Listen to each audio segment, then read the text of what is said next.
Hi friends, welcome back to my channel. இப்போ வந்து நம்ம பிரெட் மசாலா எப்படி செய்யலான்னு பார்க்கலாங்களா.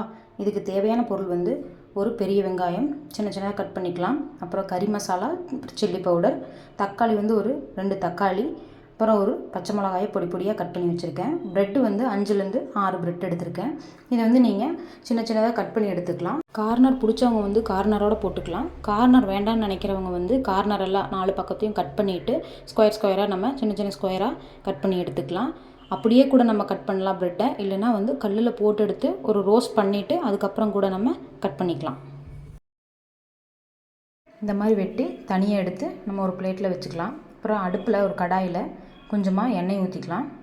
எண்ணெய் நல்லா சூடாகட்டும். சூடானதுக்கப்புறமா அரிஞ்சு வச்சுருக்கிற வெங்காயத்தை போட்டு நல்லா வணக்கி விட்டுக்கலாம். வெங்காயம் வந்து கொஞ்சமாக கலர் மாறட்டும். இந்த மாதிரி ஆனதுக்கப்புறம் வெட்டி வச்சுருக்க தக்காளியை இதுக்குள்ளே ஆட் பண்ணிக்கலாம். ஆட் பண்ணி அதையும் நல்லா வணக்கி விட்டுக்கலாம். நல்லா வணங்கட்டும். இது வணங்கினதுக்கப்புறமா கொஞ்சமாக சீரகம் நான் ஆட் பண்ணுறேன். சீரகம் வந்து ஒரு ஆப்ஷனல் தான், அது டேஸ்ட்டுக்காக நான் போட்டிருக்கேன். வேணும்னா போடலாம், இல்லைன்னா விட்டுடலாம். அடுத்தது வந்து பச்சை மிளகா ஆட் பண்ணுறேன். சின்ன சின்னதாக வெட்டி வச்சுருக்கேன் பச்சை மிளகா. இதுவும் ஆப்ஷனல் தான், வேணும்னா காரத்துக்கு நீங்கள் போட்டுக்கலாம்.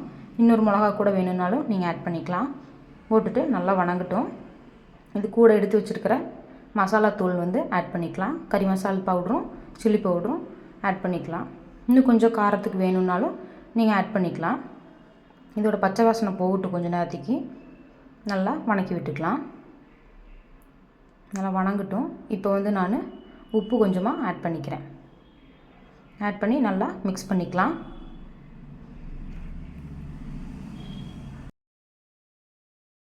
இப்போ இந்த மசாலாவோட பச்சை வாசனை போனதுக்கப்புறமா நான் வந்து கெச்சப் எடுத்து வச்சுருக்கேன். ஒரு 2லேருந்து 3 ஸ்பூன் கெச்சப். வேணும்னாலும் இன்னும் கொஞ்சம் வேணாலும் ஆட் பண்ணிக்கலாம்.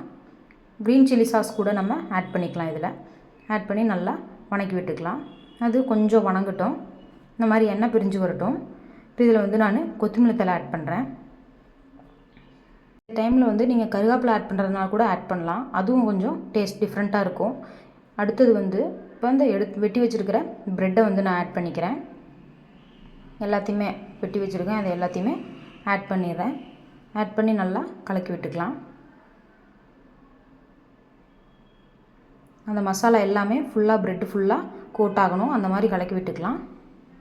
நல்லா அந்த ப்ரெட்லேயும் சூடு ஏறணும். அப்போ தான் டேஸ்ட்டாக இருக்கும். இந்த மாதிரி கோட் ஆயிடுச்சுன்னா சூப்பராக இருக்கும். இது வந்து நல்ல ஒரு ஈவினிங் ஸ்நாக்காக இருக்கும். குழந்தைங்களுக்கு எல்லாத்துக்குமே ரொம்பவே பிடிக்கும். இது மாதிரி செஞ்சு பார்த்துட்டு எப்படி இருக்குன்னு கமெண்ட் பண்ணுங்கள். லைக் பண்ணி சப்ஸ்கிரைப் பண்ணுங்கள். தேங்க்யூ.